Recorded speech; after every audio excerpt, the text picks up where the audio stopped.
नमस्कार दोस्तों, मेरा नाम है मनीष कुमार सिंह और आप देख रहे हैं 4 पीएम महाराष्ट्र। दोस्तों, महाराष्ट्र की राजनीति के बारे में हम अक्सर बात करते रहते हैं और इन दिनों एक खबर जो है सिलसिलेवार तरीके से जब आ रही है, तो ये ऐसा लग रहा है कि जैसे ये खबरें अजीत पवार की सिरदर्दी बढ़ाती चली जाएंगी। क्योंकि जिस तरीके से 4 जून को रिजल्ट आया, उसके बाद से लगातार अजीत पवार के लिए एक उल्टी हवा जो है वो बह रही है महाराष्ट्र में।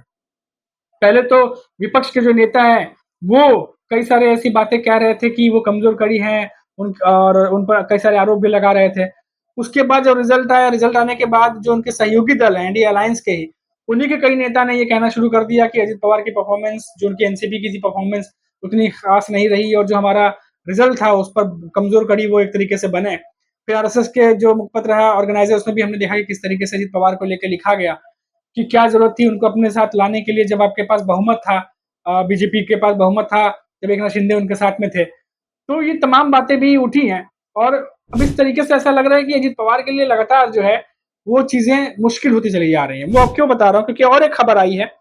वो खबर मैं बताने से पहले ये इसलिए बता रहा था क्योंकि ये लगातार सिलसिला बना हुआ है। अजित पवार के खिलाफ जिस तरह से खबरें आ रही हैं, तो उनकी पार्टी के लिए ऐसा लग रहा है कि मुसीबतें जो है कम होने का नाम नहीं ले रही। और वो जो बड़ी खबर आई है, मैं नवभारत टाइम्स में भी पढ़ रहा था वो खबर। और वो नई खबर क्या है जो उनकी सिरदर्द बढ़ा देगी? जो एनसीपी के और एक बड़े नेता हैं, उनका नाम है नरहरी जिरवाल। उन्होंने अजित पवार को अपने एक बयान से असहज कर दिया। ये तो क्लियर है, सिरदर्द बढ़ा देगी उनकी। विधानसभा के डिप्टी स्पीकर नरहरी जिरवाल ने विधानसभा परिषद के चुनाव में उद्धव ठाकरे की पार्टी शिवसेना के कैंडिडेट को समर्थन देने का ऐलान कर दिया है। अब सोचिए, अजित पवार की एनसीपी के वो नेता हैं और वो समर्थन किसे कर रहे हैं? उद्धव ठाकरे की पार्टी के जो नेता हैं उनको। जिरवाल ने जन्मदिन पर मिलने पहुंचे संदीप गुलवे को समर्थन देने का ऐलान किया है। नरहरी जिरवाल एनसीपी के उन 5 विधायकों में शामिल हैं जो लोकसभा चुनाव के बाद अजित पवार की तरफ से बुलाई गई बैठक में शामिल नहीं हुए थे। हमने आपको बताया था कि जब रिजल्ट आए थे, उसके बाद अजित पवार ने एक मंथन वाली बैठक बुलाई थी और हार के कारणों की समीक्षा करने के लिए तमाम नेताओं को जो है तलब किया था। वहाँ कई सारे विधायक, कई सारे जो नेता हैं, बड़े नेता हैं पार्टी के, वो पहुंचे थे। उसमें 5 विधायक जो है वो नहीं पहुंचे थे, जिसको लेकर के बहुत सारी खबरें बनी थी, सुर्खियां बनी थी, आपने पढ़ी होंगी। और ये तब बातें हुई थी जब ऑलरेडी शरद पवार की तरफ से जो पार्टी एनसीपी और उद्धव ठाकरे की पार्टी की तरफ से ये कहा गया था कि बहुत सारे जो बड़े नेता हैं अजित पवार के एनसीपी के, उनके नेता हमारे संपर्क में हैं। उस समय ये जब बातें हुई थी, तब ये खबर बहुत तेजी से फैली थी क्योंकि 5 विधायक नहीं पहुंचे थे और उनमें से जो है वो नरहरी जिरवाल हैं, जिन्होंने अभी ऐलान कर दिया है कि वो समर्थन करने वाले हैं उद्धव ठाकरे के जो नेता हैं उनको, जिनका नाम मैंने आपको बताया, संदीप गुलवे। अब आप सोचिए कि एक के बाद एक, पहले सिलसिलेवार देखिए आपकी, पहले अजित 4 जून को रिजल्ट आता है, उसके बाद अजित पवार जो है वो अलग थलग पड़ते दिखाई देते हैं। पार्टी के अंदर से आवाजें उठने लगती हैं कि अजित पवार की वजह से परफॉर्मेंस थोड़ी खराब हो गई हम लोगों की, थोड़ी नहीं बहुत ही खराब हो गई। उसके बाद फिर दिल्ली में जब एनडीए की बैठक हुई थी, उस समय अजित पवार वहां नहीं पहुंचे। जब उसके बाद शपथ समारोह हुआ, उस समय भी अजित पवार वहां नहीं थे, वो महाराष्ट्र में ही थे। और उसके बाद जब कैबिनेट का विस्तार होने लगा, उस समय भी अजित पवार को साइड ही रखा गया। अब देखिए, एक बड़े जो मंत्री हैं प्रफुल्ल पटेल, उनको राज्य मंत्री का पद दिया जा रहा था, जबकि वो कैबिनेट मंत्री रह चुके हैं। तो जो केंद्र में जो कैबिनेट का विस्तार हुआ, मंत्रिमंडल का विस्तार हुआ, उसमें भी उनको जगह नहीं मिली अजित पवार को।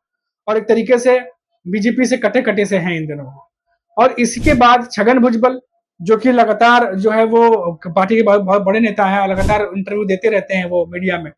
जब आरएसएस की तरफ से ये कहा गया कि कमजोर कड़ी हुए हैं ये और इनको लेने की क्या जरूरत थी, तमाम बातें कही गई थी अजित पवार के बारे में। जब रिजल्ट आया तो छगन भुजबल भी बोल दिए, उनकी भी तरफ से जो है वो जवाबी जवाबी जुबानी जंग शुरू हुई। उन्होंने कहा कि यूपी में तो बीजेपी हारी है, तो यूपी में तो अजित पवार की एनसीपी नहीं थी। ये बात छगन भुजबल ने कही थी। तो ये जुबानी जंग जो है वो चली रही है और साथ ही साथ जब इस तरह की खबर आती है, तो उससे जो है पार्टी को और ज्यादा जो है वो कमजोर होती दिखाई देती है।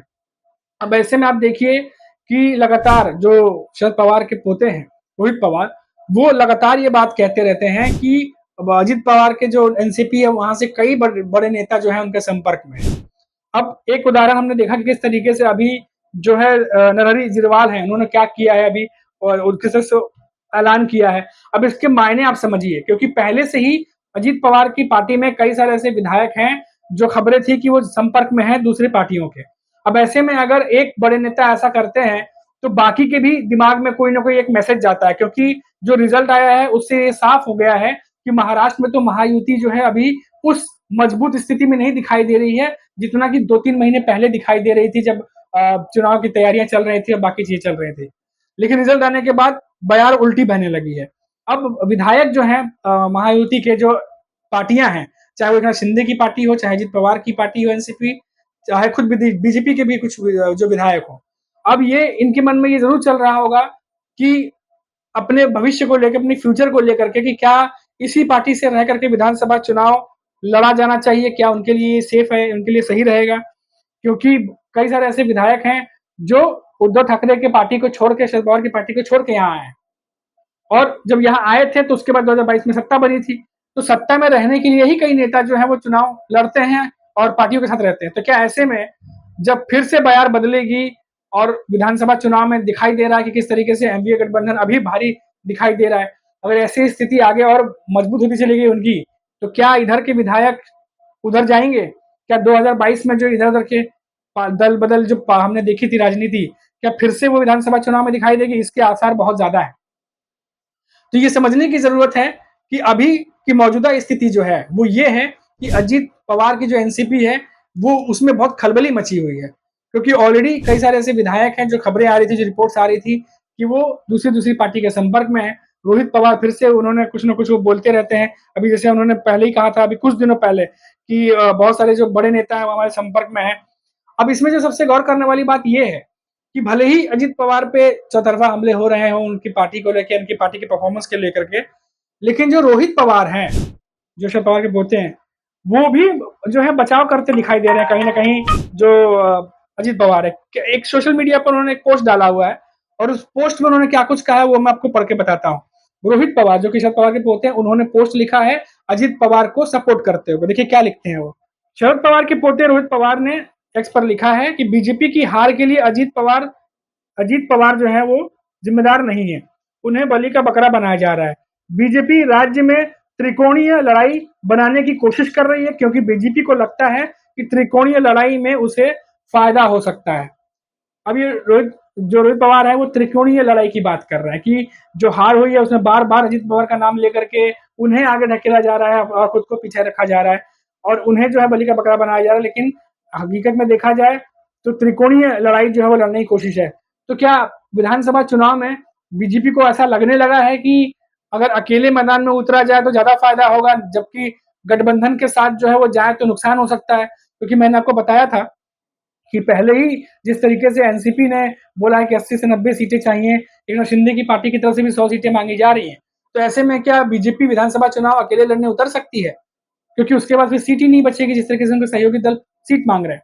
अब ऐसे में अगर बीजेपी अकेले उतरती है तो कितने सीटों का फायदा होगा? जैसे कि मैंने आपको बताया था कि पहले पहले खबर आई थी कि बीजेपी 106 सीटों पर सर्वे कर रही है, और इस सर्वे से ये पता लगाने की कोशिश चल रही थी कि क्या वो अकेले लड़ती है तो कितने सीटों पर उससे फायदा हो सकता है, या गठबंधन के साथ लड़ती है तो कितने सीटों पर उसको नुकसान हो सकता है, और बिना गठबंधन के जाए तो क्या फायदा, गठबंधन के साथ जाए तो क्या फायदा। इसका मोटा मोटा एक अंदाजा उसे लगाना था। तो बीजेपी पार्टी का एक आंतरिक सर्वे भी, सर्वेक्षण भी चल रहा था, तो उसकी भी रिपोर्ट उनके पास कुछ दिनों में आ जाएगी। तो इन तमाम चीजों को देखते हुए ऐसा लग रहा है कि विधानसभा चुनाव में जो महायुति की तीनों बड़ी पार्टियां हैं वो सभी जो है वो तैयारी कर रही हैं कि विधानसभा चुनाव में की स्थिति को देखते हुए कि जो भी समीकरण बदलते हैं उस समीकरण के साथ जाया जाए, क्योंकि राजनीति में कुछ भी पॉसिबल है और विधानसभा चुनाव में जीतना जरूरी है। तो अगर ऐसे में दलों को अगर अकेले भी उतरना पड़े तो वो भी उतरेंगे, ऐसे आसार नजर आ रहे हैं। और जैसे कि रिपोर्ट्स में मैं बता रहा हूं कि लगातार जिस तरीके से सीटें मांगी जा रही हैं, अगर सीट बंटवारे को लेकर असंतोष की स्थिति बनती है तो जाहिर सी बात है पार्टी फिर अकेले भी उतर सकती है विधानसभा चुनाव में। फिलहाल तो अभी के लिए इतना ही, फिर लौटेंगे तो बात करेंगे महाराष्ट्र की और किसी बड़ी खबर पर। तब तक के लिए मुझे इजाजत दीजिए, नमस्कार।